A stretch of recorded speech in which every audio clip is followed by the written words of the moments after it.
ગાંધીધામ ભાજપ નેતાના આપઘાત કેસમાં વધુ એકની અટકાયત. કલ્પેશ મૂળજી સચદે નામના શખ્સની પોલીસે અટકાયત કરી. ઝડપાયેલ આરોપી ગાંધીધામ શહેર ભાજપના પૂર્વ મહામંત્રીનો પુત્ર છે. પોલીસે સુસાઇડ નોટના આધારે 18 લોકો સામે ફરિયાદ નોંધી હતી. માનસિક ત્રાસના કારણે દીપેશ ત્રિપાઠીએ કરી હતી આત્મહત્યા.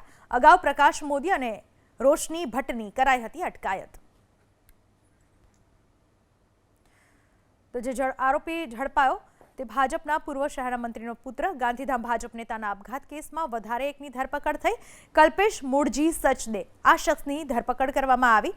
ઝડપાયેલ આરોપી ગાંધીધામ શહેર ભાજપના પૂર્વ મહામંત્રીનો પુત્ર છે. પોલીસે સુસાઇડ નોટના આધારે આ કેસમાં 18 લોકો સામે ફરિયાદ નોંધી હતી.